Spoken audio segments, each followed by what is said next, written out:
जहाँ कहीं भी अगर अवैध कॉलोनियों को तोड़ने की बात आए तो जुर्म और अत्याचार अगर होता है कहीं पर तो गरीब पर होता है। अवैध कॉलोनियों के नाम पर स्लम बस्तियों को तोड़ दिया जाता है। और अवैध कब्ज़ों की अगर हटाने की बात आए तो होटल डिलाइट जैसे मालिकों के बिल्डिंगों को तोड़ने की बजाय सरकार गरीब मजदूर पटरी वालों को हटाती है। ये न्याय है सरकार का, यही न्याय है। ये लोग भी सोचते होंगे कि कैसी सरकार बनाई है। हरियाणा के मुख्यमंत्री और जिले के प्रशासनिक अधिकारी प्रधानमंत्री की आत्मनिर्भर योजना को पलीता लगा रहे हैं। एक तरफ प्रधानमंत्री कहते हैं पकौड़ा तलो, अब पकौड़ा पक्की दुकानों में तला नहीं जाएगा, वो तो रेहड़ी पे ही लगाया जाएगा और रेहड़ियाँ भी हटाई दी जाती हैं। अब आत्मनिर्भर कैसे बनेगा इंसान, ये सवाल है आम जनता का इन अधिकारियों से और सरकार से भी। ये देख रहे हैं इन गरीबों को जाने के लिए कितनी पुलिस फोर्स यहाँ पर खड़ी की गई है। किस जाति से बिलोंग करते हैं ज़्यादातर लोग? जाटव जाति से लोग बिलोंग करते हैं ज़्यादातर। आप देख रहे हैं यहाँ पर ज़्यादातर लोग SC ST और OBC और माइनॉरिटी के लोग हैं। लगातार देखिए फोर्स कम नहीं है, फोर्स बहुत है, फोर्स की कोई कमी नहीं है, यहाँ पर फोर्स पूरी है। ये देखिए यहाँ पुलिस पूरी तैयारियों के साथ है, लाठी डंडे के साथ में तैयार है, बिल्कुल हेलमेट भी है और सब कुछ पहना हुआ है। दूर दूर तक जहाँ तक निगाह जाएगी आपको वहाँ पुलिस अधिकारी आपको नजर आएंगे। ये तैयारियाँ हैं देखिए अपने तरीके से सफाई अभियान चलाते हुए। अब ये पटरी वालों की दुकान हटते ही फरीदाबाद स्मार्ट सिटी बन जाएगी। फरीदाबाद के अंदर इतने हत्याकांड हो रहे हैं, बलात्कार जैसी हत्याएं होती हैं, लूट और डकैती की हत्याएं होती हैं, तब कभी इतना प्रशासन और अमला यहाँ पर इकट्ठा नहीं हुआ। लेकिन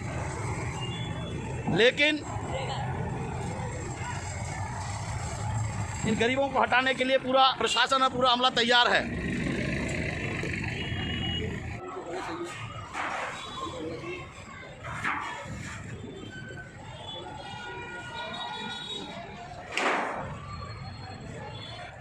ये देखिए किस तरह से ये अब बाबा साहब के फ़ोटो पर भी अपना पंजा चलाएंगे।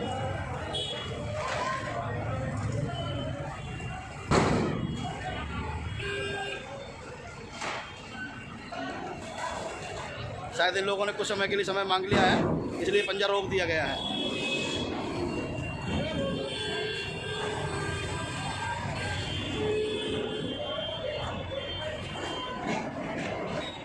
चरपाई भी बंधी हुई है ताले से, आप देख रहे हैं। शायद रात को यहाँ पे गरीब लोग सोते भी होंगे। एक तरफ सरकार और प्रशासन, सामाजिक संस्थाएं लोगों के लिए रैन बसेरे बसाती है, और आज उस गरीब का एक ठिकाना जहाँ पर रात को वो सोता होगा इस चरपाई पे, आज वो भी तोड़ दिया गया है।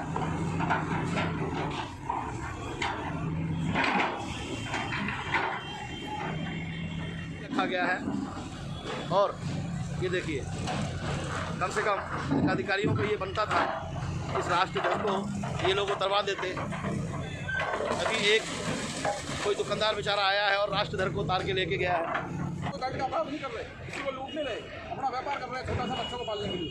अब सरकार हमें क्या बनाना चाहती है? आतंकवादी बनाना चाहती है, चोर बनाना चाहती है, डकैत बनाना चाहती है, क्या बनाना चाहती है सरकार? हमें ये बता दें भाई। 1000 परिवारों को आपने तहस नहस कर दिया, कहाँ से रोटी खा गए परिवार? हमें तो ये बता दो खाली, क्यों हमें स्थायी नहीं किया जाता? हम बार बार कहते हैं हमें स्थायी कर दो, पैसे ले लो हमारे से, दुकानों को हम दे देंगे आपको, टैक्स जोन बनता है आपका, मगर बर्बादी करनी है, कुछ नहीं करना। आज हम कुछ नहीं बोलेंगे, आज हम बहुत परेशान। यहाँ आप देख रहे हैं चारों तरफ ये मशीनें चल रही हैं JCB की। प्रशासनिक अधिकारी और पुलिस प्रशासन पूरी तरह से अड़ा हुआ है नेस्ता नूबूद करने के लिए इन गरीबों के छोटे छोटे से रोजगारों को। दुकानें गिर जाती, मस्जिद नहीं गिरनी चाहिए। अगर इनको समय यहाँ पे तो प्रार्थना ही करते हैं वो लोग, यहाँ पे कोई ऐसा कब्जा ही नहीं है। अपने खुदा को याद करते हैं, परमात्मा को याद करते हैं ये लोग। उस जगह को भी इन लोगों ने नहीं छोड़ा है।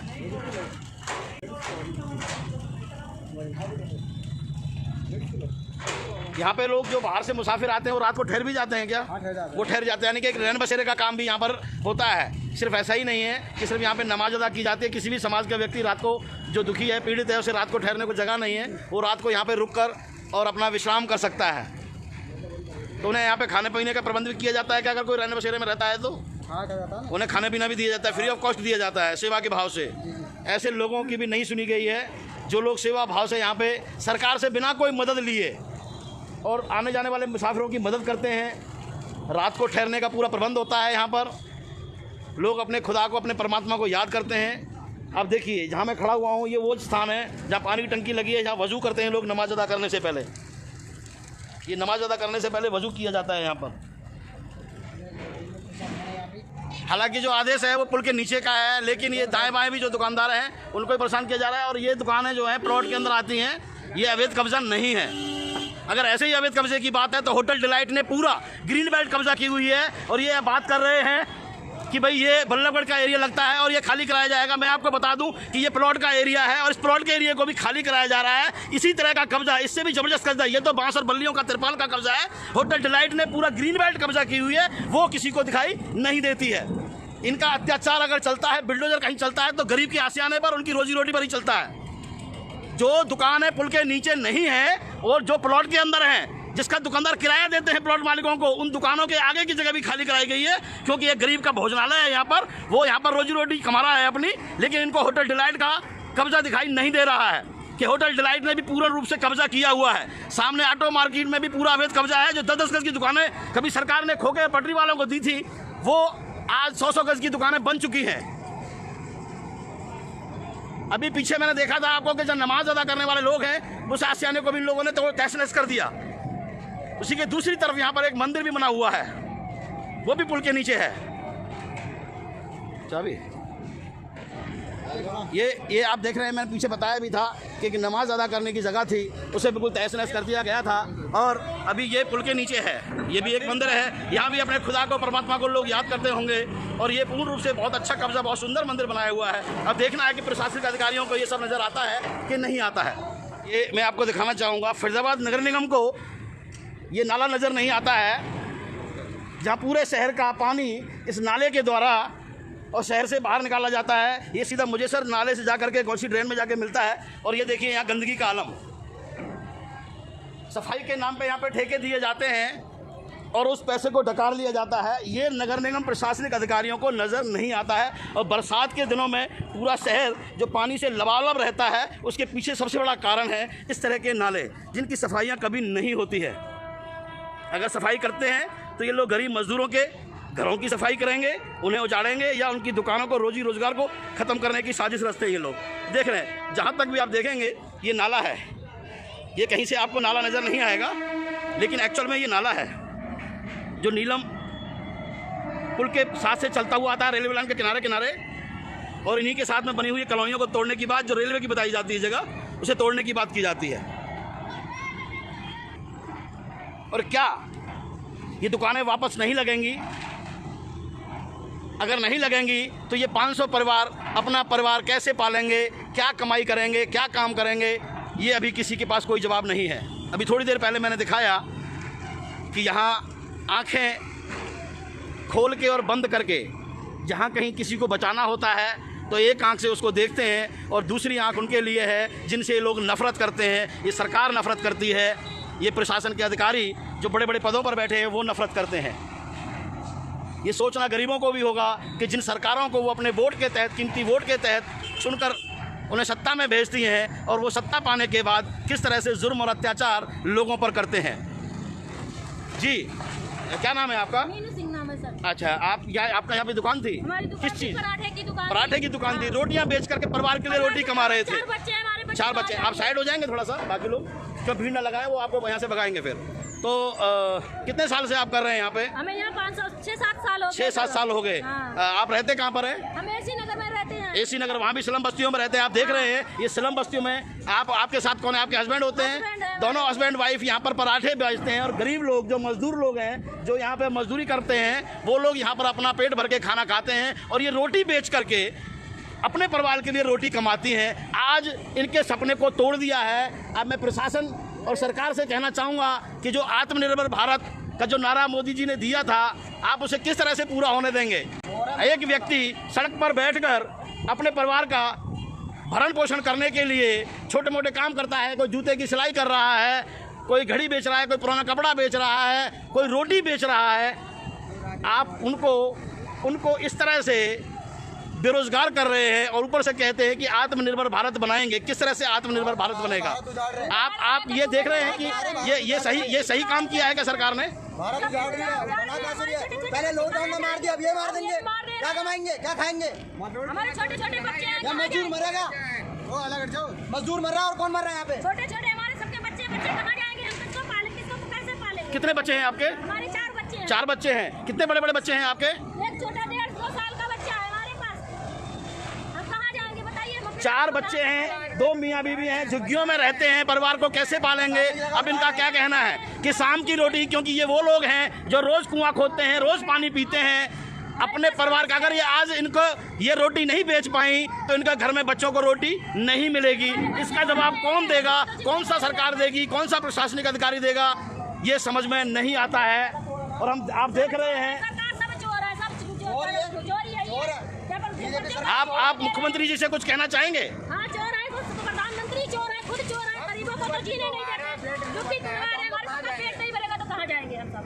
हम तो कुछ नहीं करेंगे उनके लिए, हम नहीं सोचेंगे। हम भी जब हमारे लिए वो नहीं सोच। इन लोगों का कहना है कि जिस उम्मीदों से हमने सरकार यहाँ से कांग्रेस की हटाई थी कि कांग्रेस को भगाया, भाजपा को लाए, क्या उस सपने को पूरा किया है सरकार ने? सारा उजाड़ दिया, जो सपना बाकी था वो भी उजाड़ दिया, जो था वो भी उजाड़ के लॉकडाउन लगा के भूखा नंगा मार दिया। किडनी की प्रॉब्लम की वजह से कोरोना काल में और कोरोना की वजह से ये जो महिला सामने खड़ी है, क्या नाम बताया आपने? सीता। ये दुकान लगाती है, यहाँ पर पान बीड़ी सिगरेट बेचती हैं और परचून का छोटा मोटा सामान और प्लास्टिक का छोटा मोटा सामान बेच के परिवार को पालती हैं। इनका बड़ा बेटा अभी पीछे कोरोना होने की वजह से और इस दुनिया से जा चुका है। और ये आप देख रहे हैं इस उम्र में उनके भी बच्चों के जिम्मेवारी इनके ऊपर आ गई है, उनकी पत्नी उनके बच्चों की जिम्मेवारी इनके ऊपर आ गई है। ऐसे में ये प्रशासनिक अधिकारी और सरकार क्या जवाब दे पाएगी कि उनके परिवार का भरण पोषण किस तरह से किया जाएगा? सरकार ने और प्रशासनिक अधिकारियों ने इन्हें मजबूर किया है, इनके परिवार का रोजगार छीनकर, इनके परिवारों की रोटी छीनकर, इनके पेट में लात मारकर ये सरकार ने दिखाया है। आप देखेंगे ये ऐसा लगता ही नहीं है कि ये भारत के रहने वाले हैं, ऐसा लगता है ये पाकिस्तान से आए हुए लोग हैं जिनको इस तरह से इतनी बड़ी पुलिस फोर्स के साथ उजाड़ा गया है। यहाँ लोग दबी ज़बान में बहुत कुछ कह रहे हैं और कुछ ऐसे हैं जो कुछ कह ही नहीं पा रहे हैं। जैसा कि नीलम पुल के नीचे इन्होंने दुकानें बेची और अग्निकांड जो हुआ वो भी नीलम पुल के नीचे हुआ, तो वहाँ दुकानों को तो हटाया नहीं गया, बदले में नीलम की जगह बाटा के दुकानदारों को हटा करके ये लोग खाना पूर्ति करना चाहते हैं। और कुछ बढ़ाना नहीं तो यहीं बिठा देंगे तो ठीक है। नहीं, यहाँ बिठाने के लिए तो इनका मानना है कि कोई ये बाहर के व्यापारियों को बेचेंगे तो अच्छी कीमतों पर ज़मीन बिकेगी। अब फुटपाथ वाले क्या दे पाएंगे इनको? हम बाल बच्चे हैं, हम भी हैं, माँ बाप के। सरकार तो इस जगह को नीलाम करेगी। सरकार तो कहती है कि इस जगह को हम नीलाम करेंगे, जैसे नीलम पुल के नीचे किया है। फिर वहाँ कोई अग्निकांड भी होता है तो वो मंजूर माना जाएगा। तो क्या आप इसे नीलामी में खरीद पाएंगे? हमारे बस की कहाँ है, इतनी हमारी ताकत कहाँ है? हम 2 रोटी कमाने वाले, हम क्या नीलामी लगाएंगे? अब यहाँ के लोगों को यहाँ पे बना के बसाया जा रहा है, यहाँ के लोगों को पेट पे लात मार रहे हैं। बताओ जैसे तो जहाँ से कत्ल कर दो एक दिन, सरकार बताओ कैसी सरकार? इनका कहना है कि एक तरफ सरकार सीए और एनआरसी कानून बना करके जो बाहर के भारतीय नागरिक हैं उनको बाहर से, जो दूसरे देशों के नागरिक हैं, जो हिंदू हैं, और उनको ला करके इस देश में बसाया जाएगा। और इस देश में जो नागरिक रह रहे हैं, एससी एसटी और माइनॉरिटी के लोग, उनके रोजगारों को छीना जा रहा है, उनके घर परिवारों को जाना जा रहा है, उनकी रोजी रोटी को छीना जा रहा है, उन्हें भूखा मारने का कगार पर है। ये सरकार की कैसी नीति है, ये सरकार की कैसी नीयत है? जानते ना, वो भी नहीं है। और बोलो, जहाँ पढ़े लिखे महंगे को अच्छी नौकरी मिलेगी नहीं, कंपनी में कोई हमें लोन भी दे, पैसे देते थे हम यहाँ से खड़े करने। 50 साल के नागरिक हो गए, हम बाहर के नहीं हम जा सके, कोई जायदाद नहीं है, कोई जमीन नहीं है। हमारी तो यही रोटी थी, यही जमीन थी, यही जायदाद थी, हम कहाँ जाएँ? हमारे लिए हम बापाई आदमी, हम कहाँ जाएंगे? आप ये जवाब दो हमें। बिल्कुल सही सवाल है मान्यवर आपका। और आज जिस तरह से फरीदाबाद में बाटा पुल के नीचे गरीब लोग जो अपने यहाँ पर छोटे छोटे रोज़गार बनाए हुए थे, उनको आज सरकार ने उजाड़ने का काम किया है, बहुत ही निंदनीय है। और एक तरफ तो सरकार रोज़गार देने की बात करती रही और सरकार पूरी तरह से विफल रही। आज कोरोना जैसी महामारी में भी आज जब गरीब व्यक्ति अपनी कहीं रेहड़ी पटरी लगाकर अपने घर परिवार का पालन पोषण कर रहा है, उसको भी ये सरकार उसकी गरीब आदमी की अनदेखी कर आज पूरी मार्केट में इनकी दुकानें हैं, इन्होंने अपनी जीवन की पूंजी यहीं पे लगा रखी थी, छोटे छोटे अपने जो है दुकानें बनाकर उनको आज पूरी तरह से उजाड़ दिया है। यह भारतीय जनता पार्टी की सरकार की जो नीति है बिल्कुल गलत है, हम इसकी निंदा करते हैं। सिर्फ निंदा ही करेंगे या कुछ और सरकार से मांग रखते हैं, जिस तरह से नीलम के नीचे मार्केट बनाकर लोगों को स्थायी रूप से बनाया हुआ है, उसी तरह से यहाँ पे अलॉट कर दिए जाएं ताकि ये लोग यहाँ पर बसे रहें और यहाँ अपनी रोजी रोटी और अपना जो है गुजर बसर कर सकें। तो ये सरकार का काम बिल्कुल गलत तरीके से हुआ है। इन गरीब आदमियों को आज ये फिर सरकार से मांग कर रहे हैं कि इनको यहाँ बसाने का काम करा जाए और इनको यहाँ स्थायी जो भी सरकारी कोई फीस है नगर निगम की वो ये लोग देने के लिए तैयार हैं, क्योंकि इनको जो रोजगार करने देंगे भी और ये सरकार को ये मांग माननी चाहिए। और हम आज बहुजन समाज पार्टी की तरफ से भी ये मांग रखते हैं कि इन लोगों को यहाँ पर स्थायी रूप से जो है यहाँ पर मार्केट अलॉट की जाए और नगर निगम कमिश्नर से भी और यहाँ के एमपी से भी और यहाँ के भारतीय जनता पार्टी की जो सरकार चल रही है यहाँ के सीएम से भी ये कहना चाहते हैं इस लोगों को उजाड़ने का काम ना करे, ये सरकार बसाने का काम करे। और हम नहीं तो पूरे फरीदाबाद में गरीब आदमी बहुत बड़ा आंदोलन करके जितने भी मार्केट हैं, जहाँ भी रेहड़ी पटरी वाले लोग हैं, जिनकी आज इन्होंने पेट पर लात मारने का जो काम किया है, सरकार ने बहुत घिनौना काम किया है। एक बड़ा आंदोलन करके फरीदाबाद में सरकार को उखाड़ने का फेंकने का काम करेंगे। जिस तरह से आज किसान रोड पर बैठा हुआ है अपने हक और हकूक़ के लिए, इसलिए आज गरीब आदमी अपनी दुकानें उजड़ गई हैं, इनके आंखों में आंसू हैं, इनके छोटे छोटे बच्चे खड़े हैं यहाँ, इनकी स्कूलों की फीस नहीं गई। ऐसी कोरोना जैसी महामारी में रोज़गार पहले ही नहीं है और आज छोटा मोटा जो रोज़गार चला रहे थे वो भी सरकार ने उजाड़ दिया है। तो ये बिल्कुल गलत है, ये भारतीय जनता पार्टी का बिल्कुल गलत रवैया है। हम इसकी जो घोर निंदा करते हैं और फिर दोबारा से सरकार से मांग करते हैं कि बहुजन समाज पार्टी फरीदाबाद में जितने भी रेहड़ी पटरी पे दुकान है और ये जो खासतौर पर आज मार्केट उजाड़ी गई है, इनको यहाँ स्थायी जो है बनाने की डिमांड करते हैं। और हम नगर निगम कमिश्नर से भी मिलेंगे कि इनको जो यहाँ पे जो स्थायी बनाया जाए, जिस तरह से मार्केट नीलम पे बनाई हुई है उस तरह से यहाँ दुकानें बनाई